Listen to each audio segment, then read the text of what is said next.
what do you get when you cross a know-it-all newspaper columnist with an awkward, unsophisticated everyman? Yeah.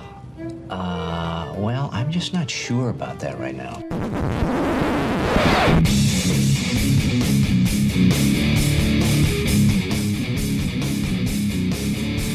Welcome to Couch and the Rube. Welcome to Couch and the Rube, presented as always by our friends at Pure Options Precision Crafted Cannabis. Move over 420. It is 710 Day. I didn't know about this day until recently, but today is a huge holiday, a day celebrating cannabis extract and oils that provide a more potent experience for users. Great deals going on at Pure Options. Go to pureoptions.com.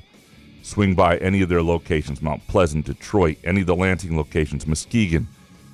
Find out where you are in terms of a location and get there, and let them know Couch and the Rube sent you. If you spend $50 or more, you will get a free eighth of ProGrow, terrific in-house brand. And also our Wednesday afternoon show presented by our friends at Front 43 Neighborhood Pub and Cask & Company Kitchen and Bar on East Saginaw near the East Lansing border. Tremendous place to watch the Euros or Copa America finals or the Olympics or the Wimbledon or whatever you want to watch. Also a great date night place. Two amazing different vibes. One adjoining restaurant, terrific menu, great drink selection. Go to caskandcompany.com to check out their menu or make a reservation. One of my favorite things to do with my softball team, game's finishing up, I jump on my phone, I make a reservation for 12, boom, it's ready to go. Like an hour later, we're set.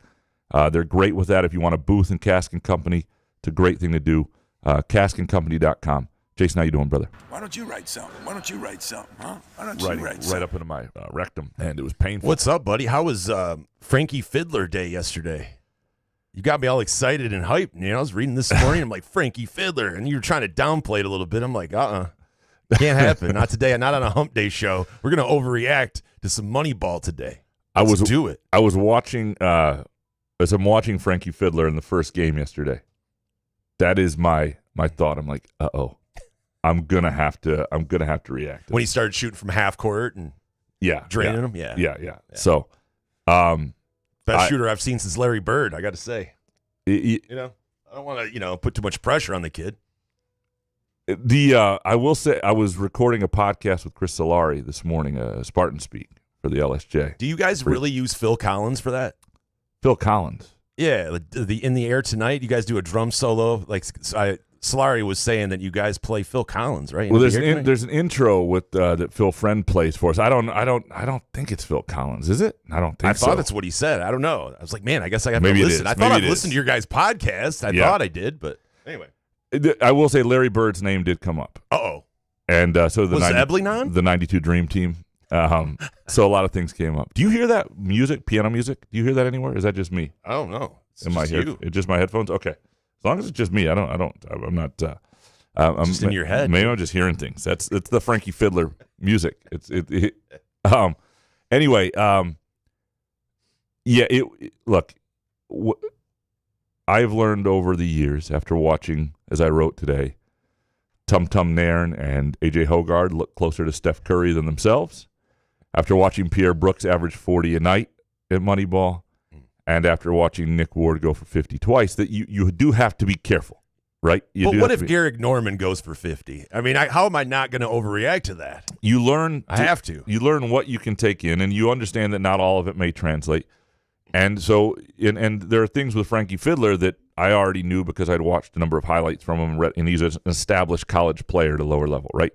So it's not some freshman who comes out of nowhere. And the thing that I took from watching him is the biggest takeaway is that he's a much more compelling and intriguing player going into the season than he was for me before the game. I don't know how great, because that's all I need right there. Because I mean, legitimately 6'7". I mean, the size makes a difference.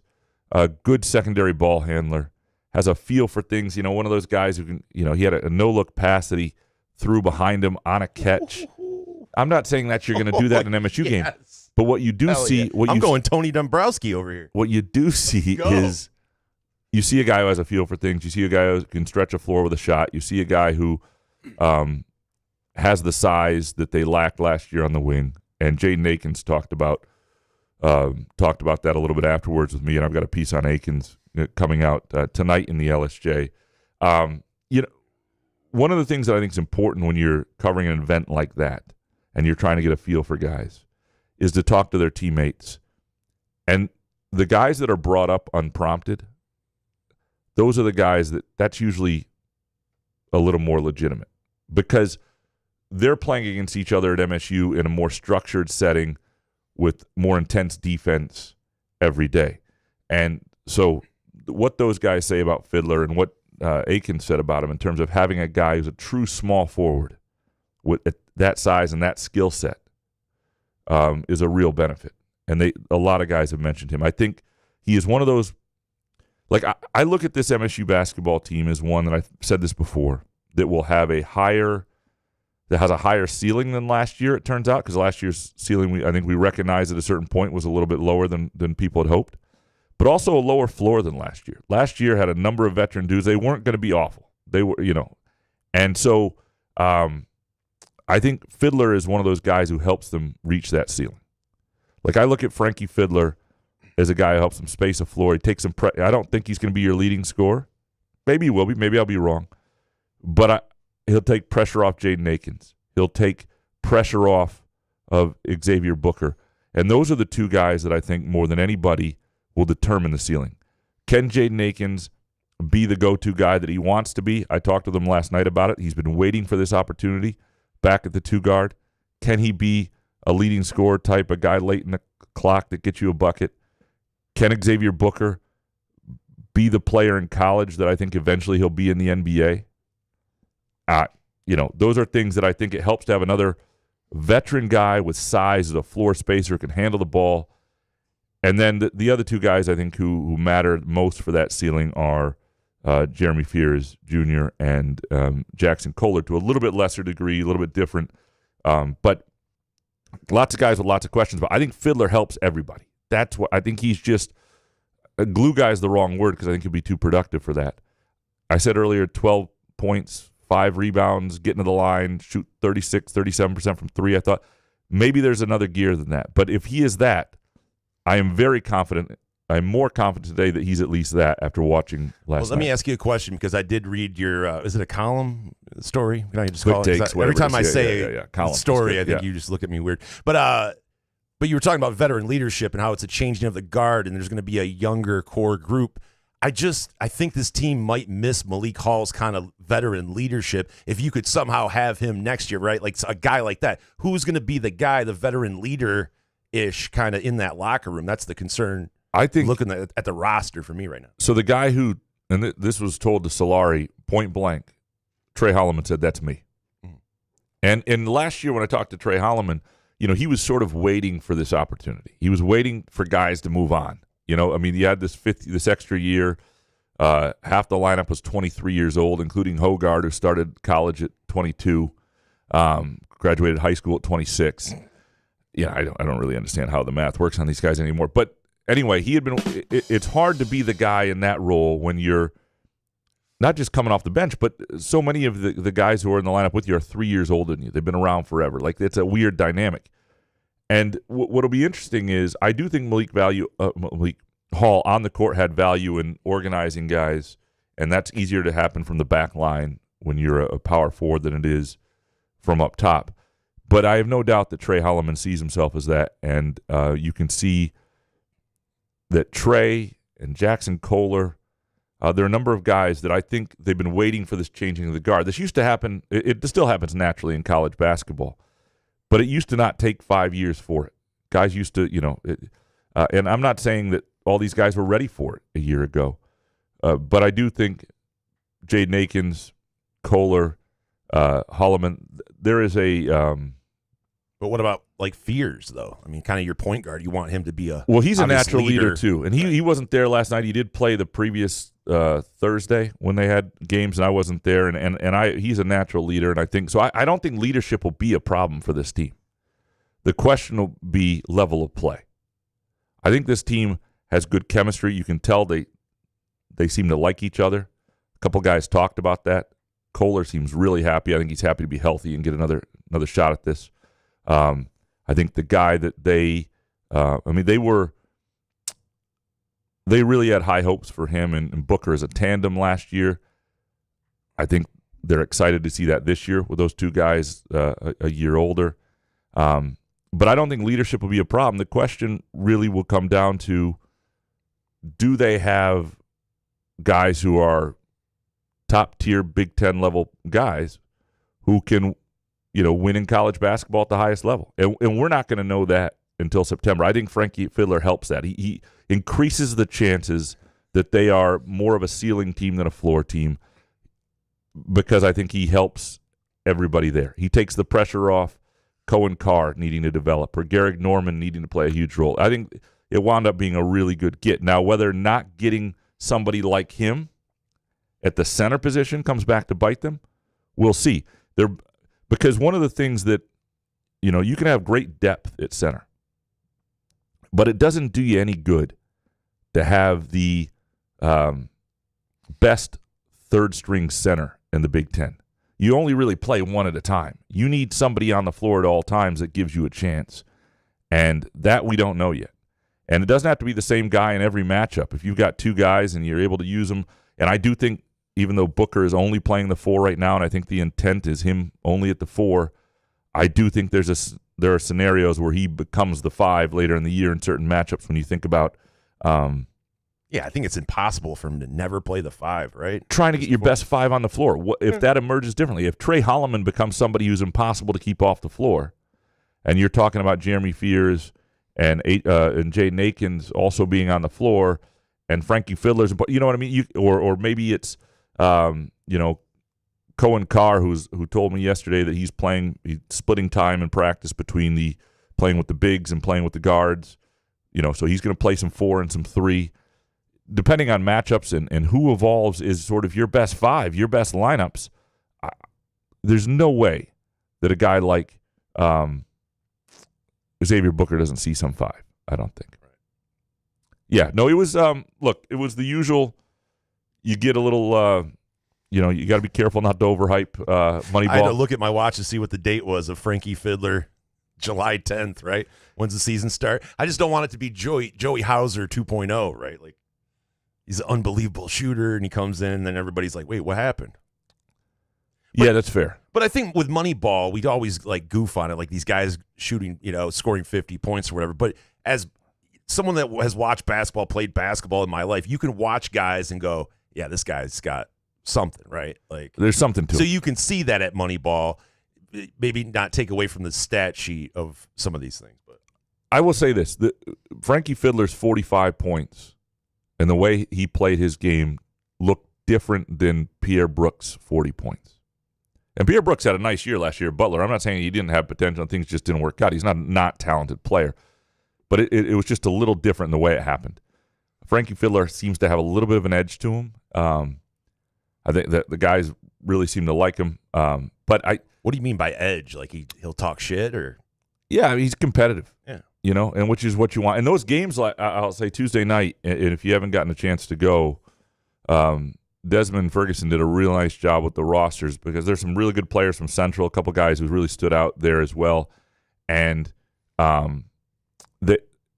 Frankie Fidler game was actually the least competitive game. It was a fairly close game. The next 2 games were fantastic down to the wire. When you get those down to the wire games, you get good defense in those last 5-7 minutes. Guys really trying to win. The last 2 games came down to like the final possession and final minute, and that was really entertaining. And especially when you're on the floor, it's a higher level basketball than people give it credit for.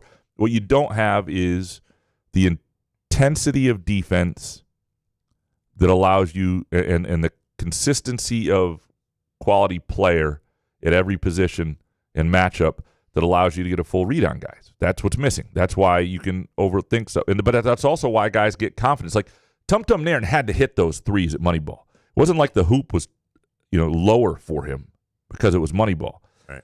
Somehow that guy loses confidence and, in college basketball, and that confidence is a big thing, and that's one of the things that I think Moneyball helps some of these guys. It's like when I go hit golf balls, and then I'm like striping them down the middle. I'm hitting them 300-yard drives, and I go to the course, and you suck. I suck. Yeah. Yeah.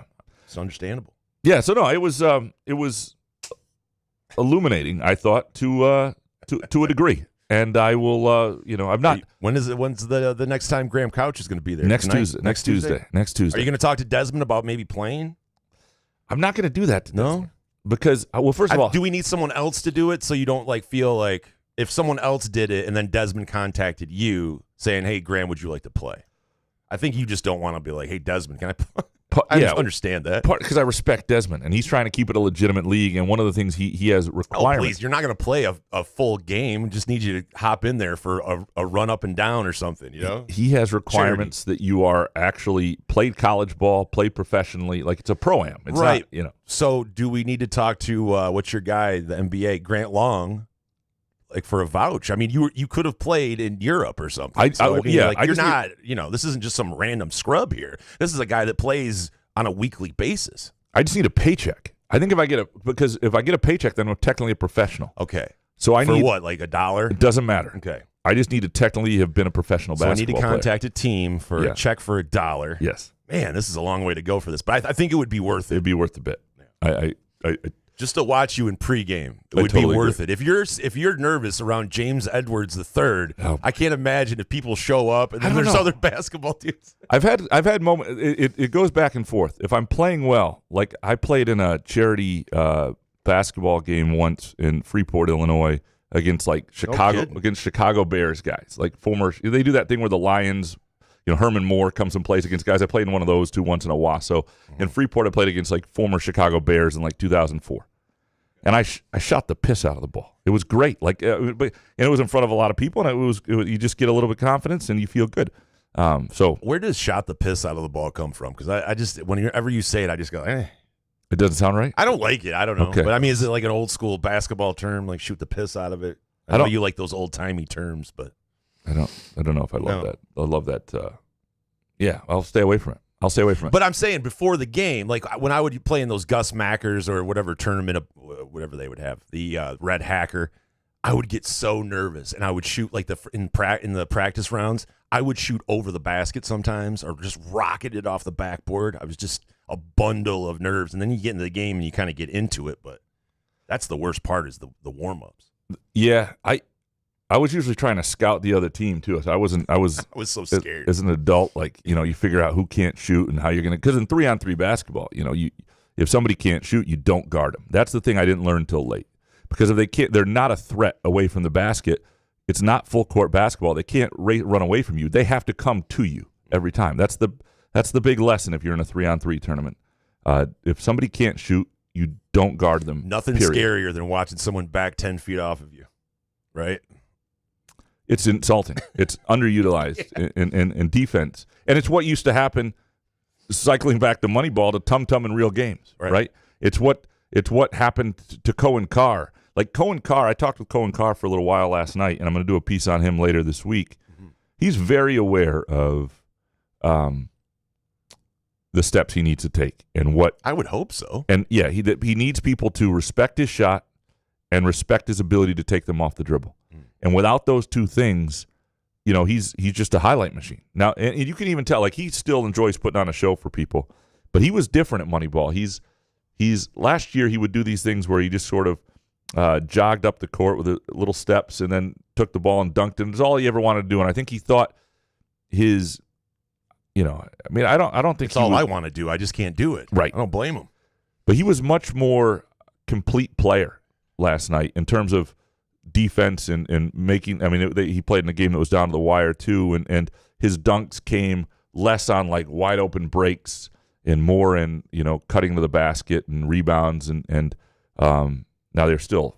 He's still an unbelievable dunker. He's still fun to watch, and he still likes doing that for fans.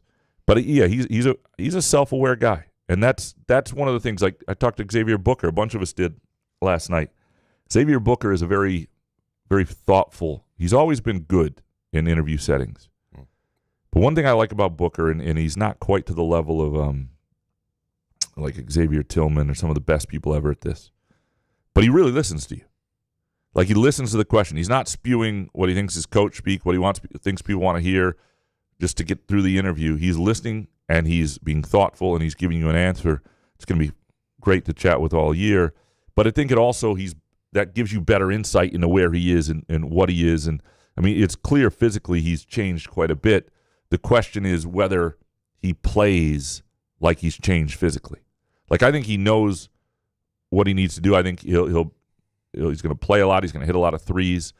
Does he use his size to post up? Does he become a physical force like I think he has the capability of being? That's a mindset thing. And that, again, we're not going to know. We're not going to know for a little while this year. That sucks because I want the season to happen next week. You go to Spain and watch them. They got a team trip, which I also think is important for this team. I think they're going to learn a lot about who they can count on. They've got a lot of position battles that'll happen. Guys like Garrick Norman trying to take minutes at the wing. Kurt Teng last night. I mean, he's, Jace Richardson, I've heard, does a nice job of really battling. What did you say about Kurt Teng? Jeremy Fears made me laugh. The old you were man trying game. to be really, and then you were like, seriously, it's just a. What did you say? Old man game. It's the highest compliment. I know, but you say it's just a compliment. It is. An old man game is a compliment. I understand that, but you had to put it in there to make sure people understood, because old man game is kind of, people are like, what? He's not an old man. What are you talking about? Zapala, Zymon. Yeah, we got to come up with a nickname. I got to work on it. He told me how to pronounce it, and I sort of forgot it, but it's sort of like, it sounds Zizzy Jewish at the beginning and then Jamaican at the end of his first name. And it is his what a combo. Yeah, his teammates even struggle with it. Like Sisman? Because Jackson Kohler came up and said he was talking about him, and they clearly liked the guy. And then I said, "Oh, is that how you pronounce it? I've been pronouncing it differently." And he goes, "Well, actually, don't take my word on that. I call him this or whatever." Just because I think they even struggle with it. But so I asked Zymon, like Mon, like Yaman, like in like Jamaican. Zymon. So what's the Jewish part? The first part, I guess, is that Shymon. Fuck, I've already forgotten it. It's gonna be bad. It's gonna be like AJ Hoggard. Oh no, it's not gonna be. It's gonna be brutal. So yeah. Anyway, I'm saying though, nickname. No one like what do your friends call you? Z? I mean something. Yeah, no? We'll figure something. Sizzle. I don't know. He looks like a guy. I understand why they recruited him now for exactly what they wanted. Like, he's got okay hands. He's a big guy. He moves well enough.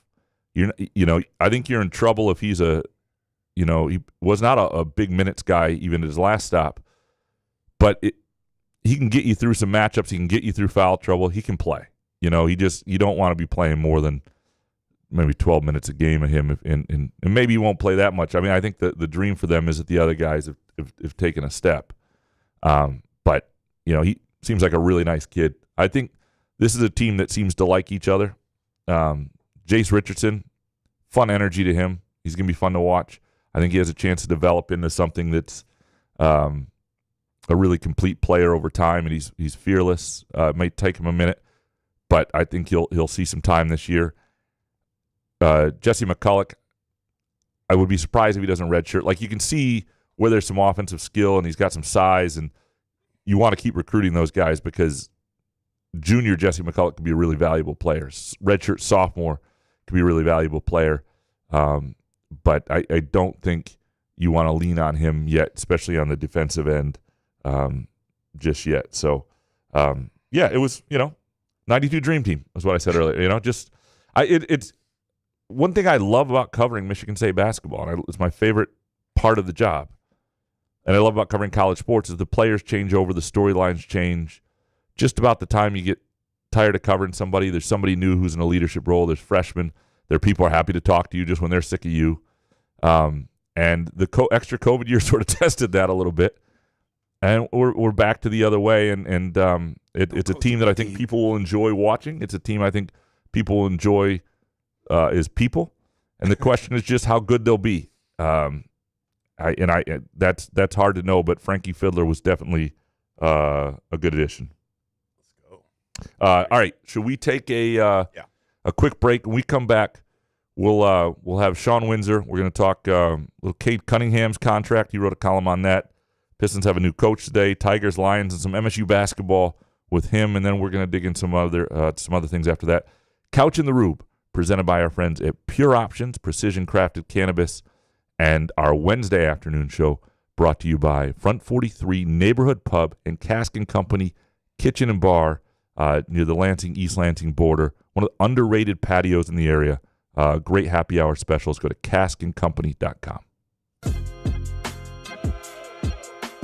Hey, sports fans, are you tired of the same old routine? Looking for a way to unwind after a long day? Look no further than Pure Options, the premier destination for all of your cannabis needs in Lansing, Detroit, Muskegon, and Mount Pleasant. Whether you're cheering for the Lions, Spartans, or the Wolverines, Pure Options has everything you need to elevate your game day experience. Mention Couch the Rube when you visit Pure Options and get a Pro Grow 8th with a $50 purchase. It's our way of saying thank you for being a loyal listener. Swing by Pure Options today and elevate your cannabis experience to a whole new level. Firekeeper's Online Casino and Sportsbook is the site to play from your phone, tablet, or laptop. Get in on all the football action with pre- and in-game wagering. There's showdowns every week in football that you can't miss. Plus, the college and pro hoops are red hot, and the pucks are cool. Get your first casino deposit and sports wager matched up to $500 each. Terms and conditions apply. Must be 21 or older and located in Michigan. Gambling problem? Call the Michigan Problem Gambling Helpline at 1-800-270-7117. Where else can you cheer on your team, enjoy a mouth-watering burger or savory sushi, sip on handcrafted cocktails, or one of 46 beers on tap? Take your game day or date night to Cask & Company Kitchen Bar or Front 43 Neighborhood Pub near Frandor. Two amazing places with one awesome blended modern American Asian menu. Catch the game on one of 30 60-inch TVs or stop in for the all-you-can-eat lunch buffet. Enjoy happy hour or elevate your night out at Cask & Company or Front 43 on East Saginaw in Lansing. Come enjoy irresistible, award-winning, handcrafted donuts and locally roasted coffee at Groovy Donuts. Surprise your family or coworkers with special holiday designs and flavors, or put the perfect finishing touch on an event with a custom order. Birthdays, weddings, gender reveals, our friends at Groovy Donuts are your answer. Experience the Groovy Donuts difference for yourself on Lake Lansing Road in East Lansing or in Williamston. Get more information or place an order at groovydonuts.com. Find Couch and the Rube podcasts on Spreaker, iTunes, iHeartRadio, Spotify, YouTube, Facebook, Google Podcasts, CastBox, and the Rube's favorite podcast addict.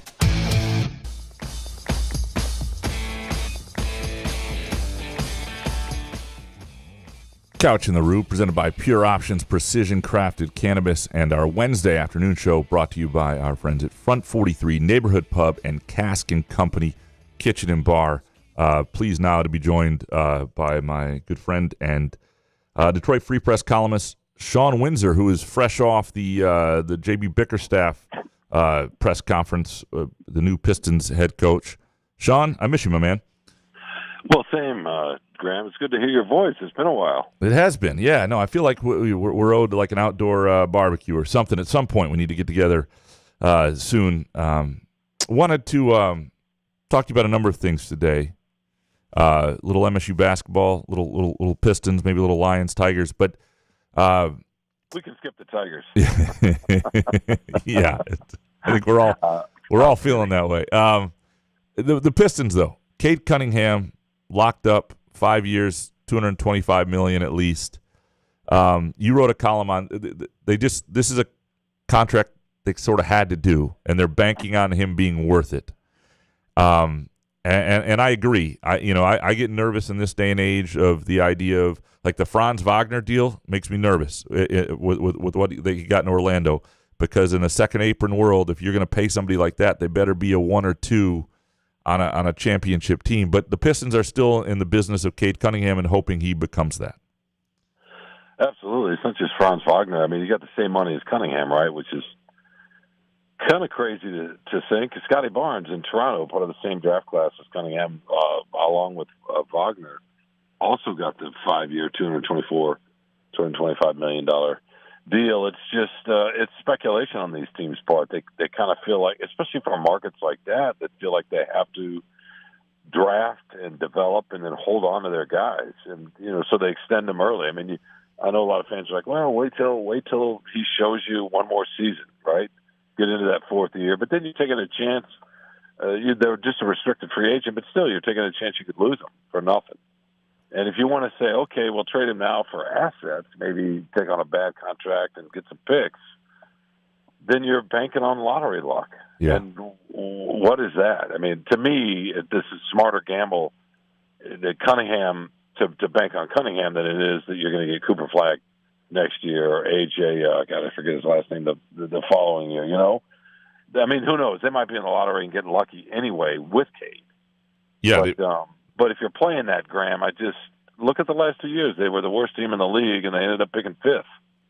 Right, and with the way the lottery odds are set up now, you're almost just as good winding up with a third, fourth, fifth worst record, and having a little lottery luck instead of lottery bad luck. And I do think it'll be, if you could fast forward 5 years from now, I do think it'll be interesting to see if, because right now it's sort of assumed there's a lottery max, everybody gets that, and it's sort of called the fun max. It's a little less than the veteran max the guys would get in their next contract, and so it's a little more affordable. But it's also, there's this weird thing in the NBA where everybody who's of a certain level gets the max. Like, I think that's got to go away. Like, if you're not an all NBA dude, then you should make a little less. If you're a top 50 guy, you should never see a max, and you should be making half of what those. And I think eventually we'll get there. The Pistons are a long way from. I mean, they still have decisions to make to figure out who they have that potentially is of that caliber. A year from now, they'll have to make similar decisions on Ivy and Duren and whatnot. What is the best case scenario for the Pistons this year? Well, look, they could double their wins, Graham, and they're still going to be in the lottery. That'd be 28 wins. I mean, think about that. When could you say to a team, okay, double your wins, you show some progress, but you're still going to be nowhere near, not even near the play-in game. I mean, the Eastern Conference is maybe not quite the West, but it's still, there's 6-7 good teams, and potentially, 3 or 4, 5 really good teams. Obviously, Boston's probably still at the top, but yeah, to me, to what I would look for as a hoop guy, not as a hoop guy like yourself, I'm not at that level, but as somebody that loves hoops, what I would look for if I were watching this team next year, are they going to compete? Are they going to defend? Are they going to at least try to defend? Are they going to check? And J.B. Bickerstaff, just like you mentioned earlier, just coming out of his introductory press conference, that's what he talked about. He wants to make the building a place they want to be in. He wants some positivity, because the other thing too, you're talking about Cade, whether you should extend Cade or not. You get in the habit of hanging out in the lottery in the NBA, and it gets hard to get out of it. Joe Dumars used to talk about, once you get the stink in the building, it is hard to get that stink out. Think about trying to get a stink out of your refrigerator or something. It's a little bit like that in a way. I know maybe that's not the best analogy, but I just think that you want to see the way they compete. And Bickerstaff mentioned that today. He wants fans to be able to turn the TV on in January and February and say, okay, that's recognizable Detroit basketball. Not necessarily winning all the time, but competing and rebounding and defending and having some cohesiveness. He talked about, for example, it was in Cleveland. He had Darius Garland and Donovan Mitchell in his backcourt. And he said, we always wanted to have one of those two guys on the floor at the same time. I'm like, oh, you mean like Jaden Ivey and Cade Cunningham? You want to rotate them out and make sure you got one playmaker out there all the time? There are going to be a lot of little changes like that I think you'll see as well. I think the rotations will make a little bit more sense. But then individually, Graham, I think you want to see Cunningham build on what he showed last year. He's really only shown us, 2 years or so of play, because he missed most of his second season with the leg injury, and then he had the off-season surgery. So you want to see him build on what he showed last year. That handle tighten up a little bit. His stamina improved, so he doesn't fade as much in the fourth quarters, because he had flashes, man, where he was really, really good, which is, I think, why they paid him. He's not a top 15 guy, but he showed flashes that he could be. Then, to me, the second most important thing is, can Ivy and Cunningham play together? Yeah. Right. This is the year you got to find that out, because you got to make a decision on Ivy. You do. Can they play together? And then the last thing is Jalen Duren. Yeah. Going to show, because I was talking about this with somebody the other day. Maybe it was Amar Sankofa, the second, our terrific beat writer for the Free Press. We watched. I've talked about this with John Neal, the columnist in the Detroit News. He and I were at that first home game last year after they'd gone to Miami, gave the game, they beat Charlotte, came home and beat the Bulls. Jalen Duren was actually playing weak side defense and blocking shots. Then he tweaked his foot, and we never saw that player the rest of the year. So what do they have in him? That's what that's the other thing about next year. What do they have exactly, right?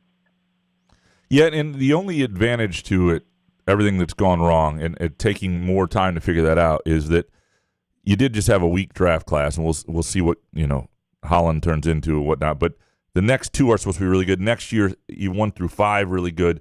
If you're in the lottery one more time, it ain't the worst thing in the world, and there will be some separation of contracts and all that stuff as well if you do decide to pay Ivy and if he shows enough that you can do so. I'm hoping it's watchable. I do think because we need more than the Lions, and I want to talk to the Lions about the Lions with you in a second. Real quickly on the Tigers, though, who are just sucking the life out of this summer, although they played better the last week or so. What would you do if you were Scott Harris and Chris Ilitch right now to sort of build some direction and goodwill? Would you lock up Skubal? Would you trade him and think right now is the best time to use the asset? Would you sign Riley Green? Would you just stand pat and deal with it and deal with the blowback and take shots this winter at adding some pieces? Like, what would you do if you were them today? It's funny you asked that. He's under contract for 2 more seasons. He's going to go into arbitration, so they're going to have to pay him more than the 2.5 or talking whatever. About Skubal, right? Yeah. Yeah, Skubal. That's amazing, right? You got maybe the best pitcher in the American League, or one of the couple best. You're paying $2.5 million. That's going to go up next year, but it's not going to be anywhere near what he's going to be worth, assuming he keeps this up, which is north of $30 million a year, right? Yeah. So you do have a little bit of time. I remember this argument. I remember making this argument several years ago with Michael Fulmer before he got hurt that they should have traded him. But I don't know this time. I think I would sign him. He's only 27, and just hope that you can get better in the next couple of years, and just pay him. There's no salary cap. It's not punitive. It's not the same question that you have with Cunningham, and then you're going to have next year with Ivy. And by the way, last quick point on the Pistons, the veterans they brought in, they can all shoot, but beyond that, they're durable. I mean, right? Knock on wood for Detroit Pistons fans, and that matters a lot. Just having older vets who've had playoff runs, who consistently stay on the floor, who can make shots. That'll open up the pick and roll with Duran and Cunningham. It'll open up lanes for Ivy. But beyond that, it'll show them veterans that just ways to model. You think about this. You've hooped all your life. When you're on a team where nobody else can play, you start to, especially if you're struggling yourself, it's hard to keep your head up. It's hard to develop, isn't it? When everything is so bad around you. I don't care how talented you are. Maybe if you're LeBron, but you know what I mean? Yeah, no. At some point, you got to have professionals around you and win at least a little bit. That's why you're not going to get better. That's why I don't mind the Tobias Harris signing. I didn't. I don't love Harris as a player. I would have hated anything that included him part of the future. But it's a 2-year deal, and it's 2 years where you're trying to grow and have veteran. He's not standing in the way of anything, and I'm all about that. Yeah, I'd say, look, you want to trade Skubal, what you're going to get? Maybe you'll get a bat. Maybe you'll get a bat now, and then you're going to get prospects. But for fans that think they're going to go get 2 really good hitters, teams aren't going to do that. I mean, maybe you get 1 hitter and then you get prospects, and then you're taking your chances. And this isn't like the NFL. Brad Holmes comes in, and I mean, he's a really good drafter, but it's much easier to identify talent in football where you've watched him 3 years in college minimum, usually 4. In baseball, it's like hockey. It's a roll of the dice. So you're trading away from you're gambling. To me, there's no. I mean, and not only that, the Tigers fans should have plenty of PTSD with Verlander, with Scherzer. Yeah, and none of those have worked out. That's the thing. I mean, Scott Harris to me is I don't know if he's going to be a good or bad GM. So far, he's been a bad communicator, and that is not ideal in this situation.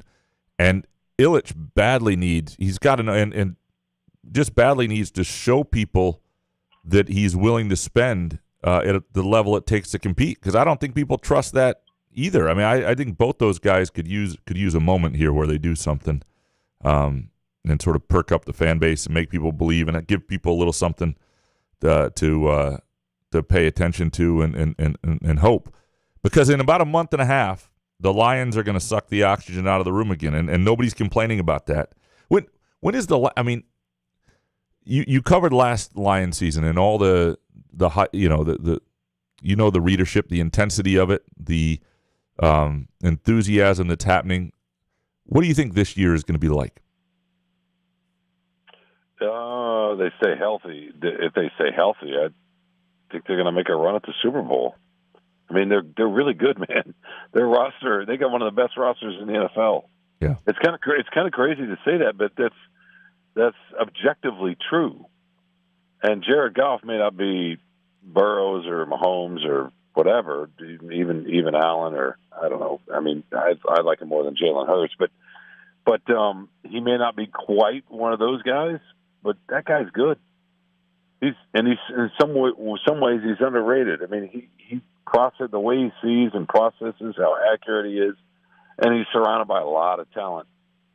And if they're better defensively, they are sure looking to get better in the backfield, in the defensive backfield, with who they drafted and with who they signed. And if they get even marginally, if they go, I think they finished the defense in the mid-20s, low 20s, maybe low 20s, but they did get better the second half of the season. But they don't need to become a dominant defense. With this offense and with the continuity of Ben Johnson coming back, to me, they just need to get into the middle teams. If they can be respectable defensively, they're going to make a run at the Super Bowl, assuming Goff and their main guys stay healthy, right? I mean, they're that talented. I think the Pistons and Lions are lucky. The Pistons and Tigers are lucky that the Lions have hit the way they have, because it'll be all everybody's talking about, and people who have been sort of frustrated and dead inside for decades are I don't know. I would talk to Jason all the time about this. I mean, I don't think he's ever been through anything like this where repeatedly you just have this much hope for a team. All right. Well, let me ask you something real quick with the Pistons and maybe the Tigers too. I don't know how much you probably don't talk that much wings, but I wrote that Cunningham column I wrote yesterday that ran a day, and I'm going to write another one tomorrow. That'll, I think, make 10 Pistons columns in the last 2.5 weeks. At one point, I wrote 5 straight. Before I peeled off to write a Lions offensive line column, but I've never done that before. An editor and I were joking about it's almost like the following a playoff run. I mean, it's crazy, but the funny thing is, Graham, is that there's been an audience for them. They've all done well. Maybe one underperformed a little bit, but they've all done well. Can you imagine you got a historically bad team the way they've been the last couple of years, especially last year, and here they are in the off season, and the draft wasn't that much to speak of. But there's that much interest. I mean, they fired a GM, hired a GM, hired a coach. Well, that's the thing. They're making moves, and I think that is there's optimism because you do have a new GM, you have a new coach, right? And people are desperate for they're desperate for something else. I mean, you think back to the ways you were traveling with the Tigers, 8 years ago, 9 years ago, 10 years ago, and how good they were and how different that would be. People, there's just nothing right now. There's this vacuum of. And I mean, the Lions will be here soon enough, and football season will be here soon enough. But people want the Pistons. There's, unless you're under 25 years old, there's a lot of fond Pistons memories of different. For me, it's the Bad Boys, and Mike coming up, people are 10, 15 years younger. It's the 2004 Pistons. I mean, you grow up with these teams, and one of the things I think is dangerous for any franchise is to be bad so long that you lose a generation. I think that there's a little bit of danger with the Pistons with that Tigers need to be careful with how long this goes on, because people tune out, and sometimes it's hard to get people back. But yeah, I'm with you on the Pistons. The Pistons to me at least are still somehow interesting, even though they just had the worst season ever, and at least have some hope. Crazy. Yeah, it's crazy, and part of it's the NBA too, right? Even though the playoffs weren't very good this past year, I didn't think, and they were boring to a degree. The NBA's ratings are down over the regular season the last several years, the playoffs too. But I mean, I'm not saying that they're the NFL, but culturally and on social media, the NBA is just weird. They're different.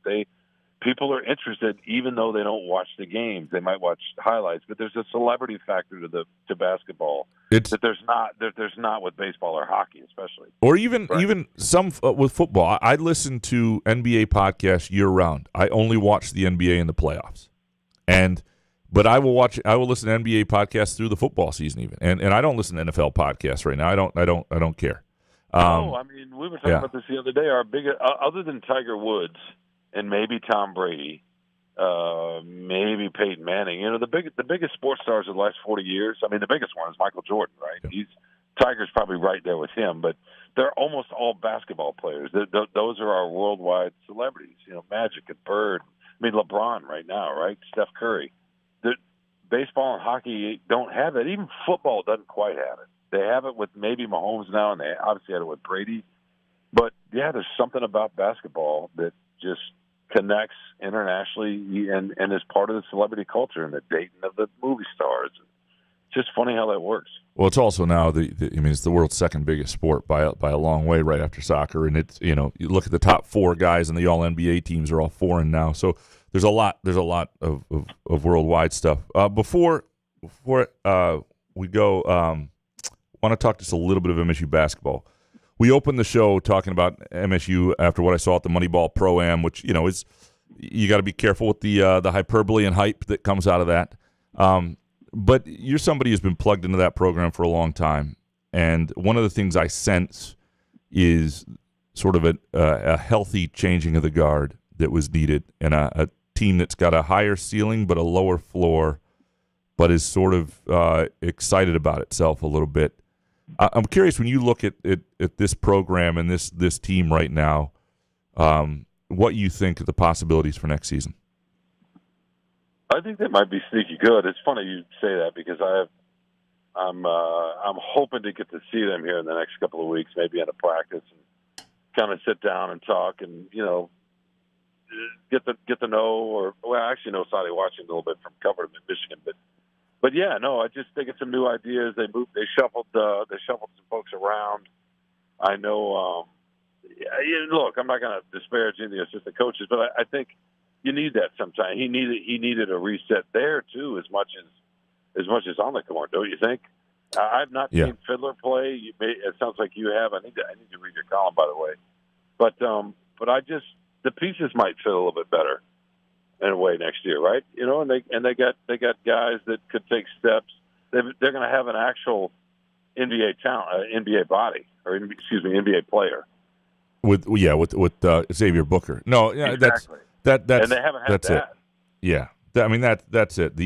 I do think the pieces may fit. And you're right. There's just more room to grow. They hit a ceiling with the other group, and the ceiling was lower than we all thought it might be after the previous year. And some of that was simple point guard play, and some of it was not having the right big guy. And in certain circumstances, maybe that group could have done more. But they sort of we knew what they were. And I agree with you on I think the big guys needed a new voice, coaching them especially. And Saudi is that, and I can tell from Jackson Kohler how much he likes that, and just the development angle. Saudi is somebody who has worked with big guys and worked on developing big guys, and that's something that group needs. And I agree. I think having him is somebody who has been scouting against you and recruiting against you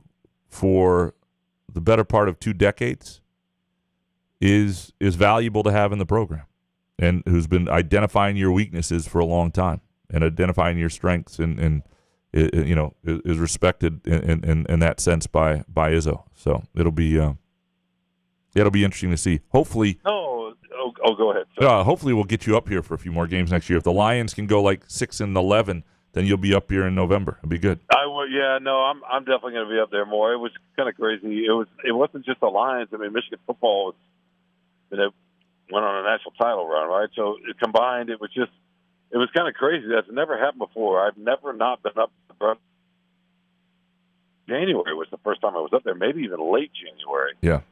If I'm not mistaken, and that's just way too long. That will not happen again. But I felt like they missed Wayne Stevens, to be honest with you. Yeah, no, he's a really good coach and a voice. Mike Garland. There's some of these voices that it looks like they're trying to replace now a little bit, right? Yeah, no. Sometimes you think that everybody's interchangeable, and they're not. And you have to find that out, and it seems like they've done that. Well, man, let's get together soon, sometime, somewhere, somehow. No, barbecue, or if you want to come down for brunch, I'll make you a Dutch baby. It's a nice custard, kind of Scandinavian style pancake. So whatever you like. Oh man, I am so fat so often when I hang around you. It's amazing. I appreciate you, Shawn. We'll talk soon. All right, thanks, bud. That is Shawn Windsor from the Detroit Free Press, columnist there, and you can read his column today on Cade Cunningham and the gamble the Pistons are making on him. You doing all right there, buddy? I don't have anyone in my life that's offered to make me brunch or anything like that. You need a Shawn Windsor in your life. The fact that he's written 10 columns on the Pistons. I mean, welcome to the blue wall. Am I right? 10 columns in 2 weeks. It's a lot. I haven't even read them all. I've read some of them. Wait a minute. Is he exaggerating? Or is it like for real? 10 columns in 2 weeks. But if you're in his boat, like you're a Detroit sports columnist, right? Yeah. Like in the Tigers, you're going to write. And the problem is they split things up a little bit. So Seidel does more of the Tiger stuff, and he just wrote on the conundrum with Tarek Skubal. And so, conundrum. Yeah. Big conundrum, yeah. Well, what do you do?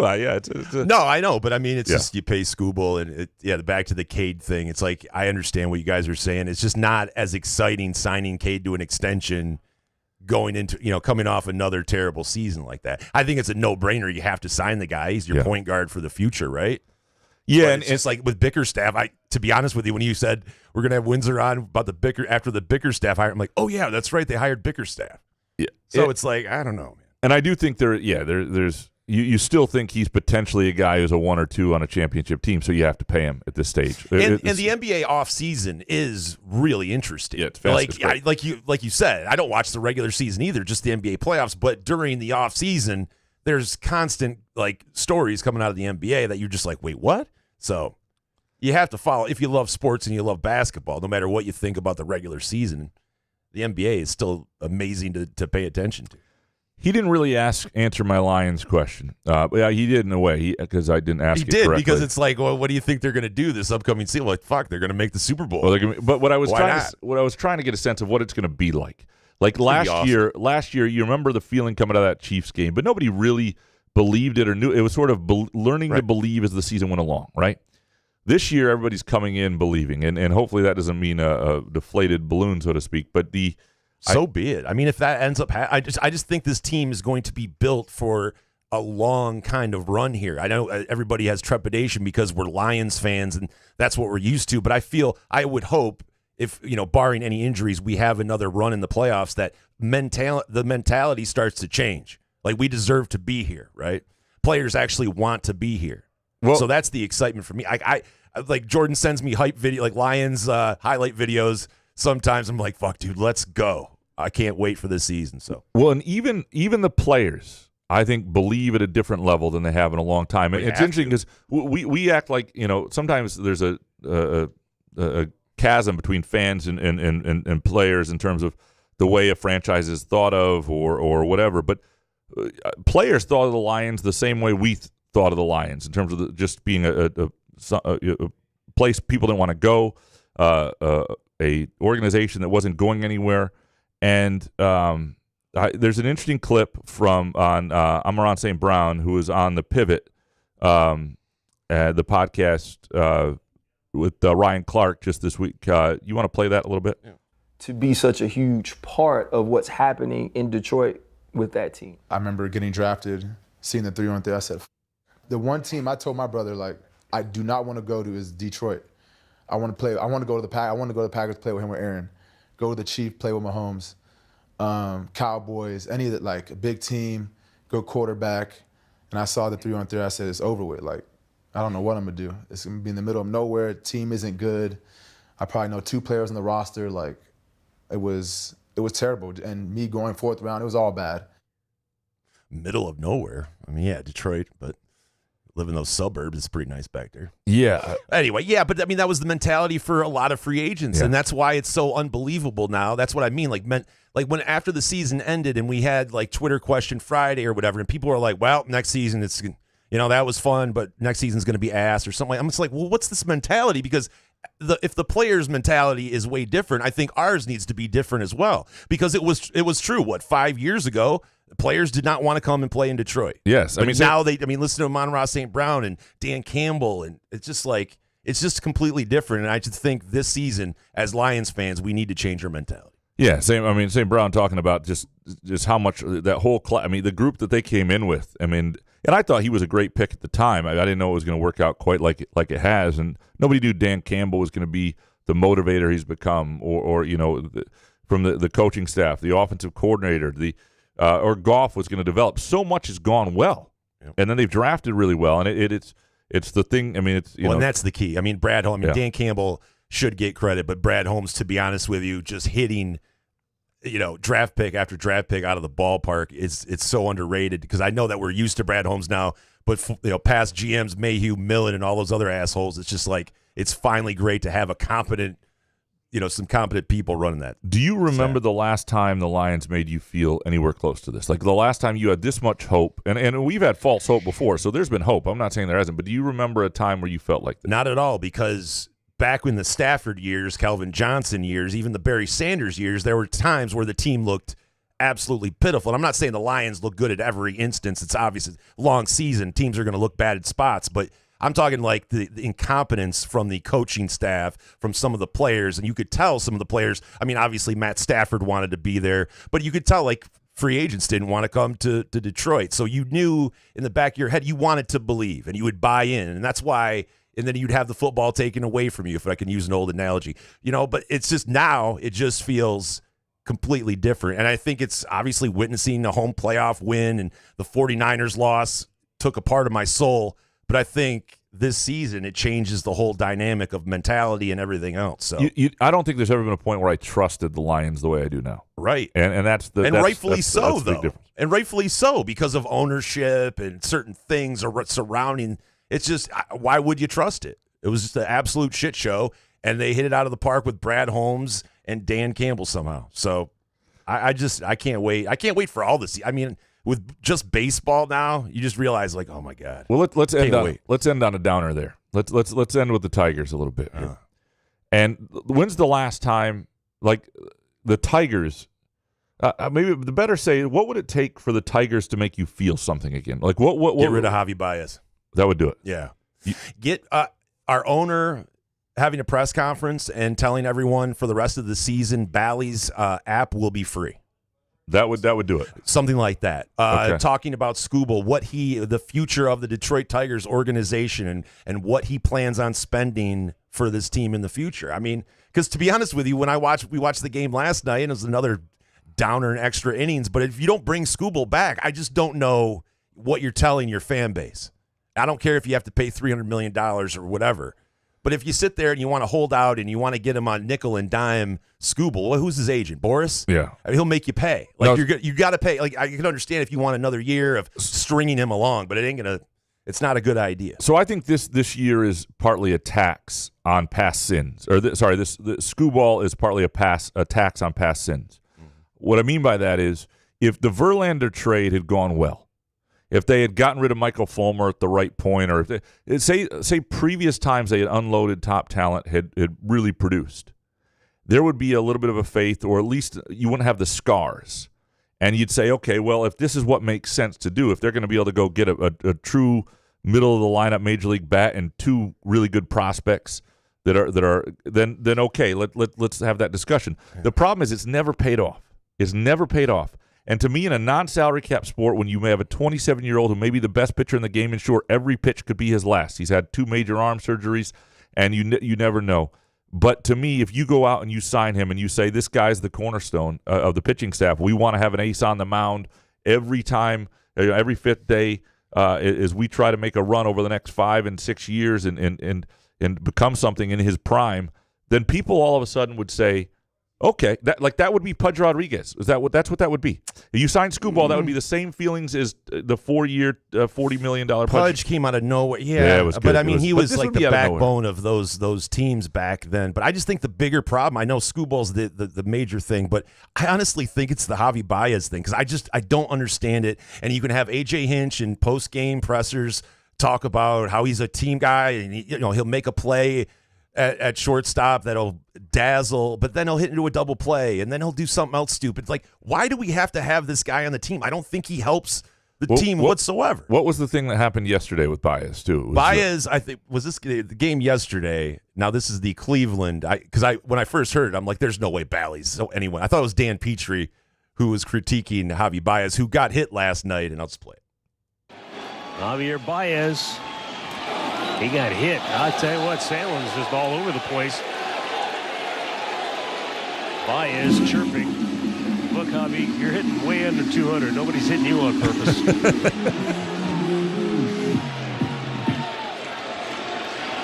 Oh, that's it. Sorry. Yeah. So that is fantastic. How great would it be though if you did hear that? I know Benetti maybe wouldn't do that, but just somebody, color commentating and be like, Javi, what do you think? Like, because apparently the Cleveland pitcher was all over the place, and the catcher looks at Javi Baez and goes, "It was a slider." Yeah. Like, why would we not want you? We don't want you on base. We could just throw one 5 feet outside of the plate.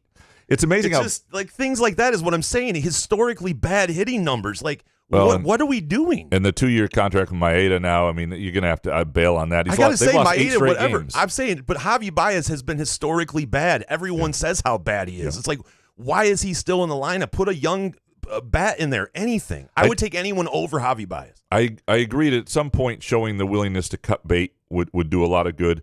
But I think the thing that would do better, cutting bait, is like not adding to the roster, not spending money. I mean, part of winning is admitting mistakes and moving on quickly, and the Tigers seem slow to do that sometimes.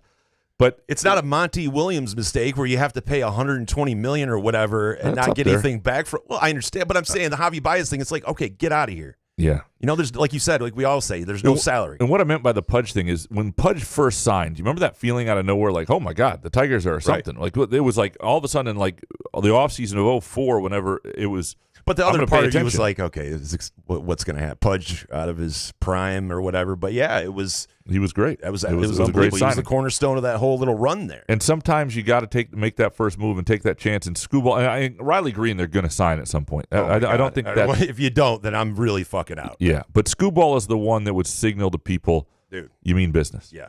And that's no. Honestly, it can either way. It's going to show you, should you jump ship or should you sign on for further. Yeah. I'm being honest because I know I'm weak. I'll say that I'm dead inside. I'll still probably have the Tigers on at least in the background, so I'll be a liar. But I would imagine other people, especially with this Bally's thing, I think that would make me even more because honestly, out in Ovid, we get it, so it doesn't really. I feel if I had Xfinity or something, I'd be even more pissed. You're like the one pocket of the world that has Bally's, and Ovid, Michigan, somehow got screwed. Hey man, it's quiet, and we get the Tigers out there. Come to Ovid. I'm telling you, if this is, our sponsors don't always mesh this particularly well, but if you are planning to watch Tigers games the rest of this year and you're worried about it, Pure Options is here for you. If you're sitting at home, or if you're going to come out to Ovid, or if you don't have Bally's, Front 43 and Cask and Company, awesome place to sit down, watch a Tigers game, have a beer, maybe have 7, maybe get there for happy hour, enjoy some of their fantastic specials, 1 p.m. game, lunch specials, all that great stuff. Go to caskandcompany.com, check out their terrific menu, 2 adjoining places. 1 fantastic menu, 2 very different vibes. Love those places. The OG of our sponsors. I gotta stop saying OG. That's not. Dang it. The original gangster. We appreciate Shawn Windsor coming on. We appreciate all of you listening. We'll be back Friday. A Groovy Donut Twitter question show. Thanks to Pure Options. Go to pureoptions.com. Good show, man. Yeah, man. Couch in the Roof.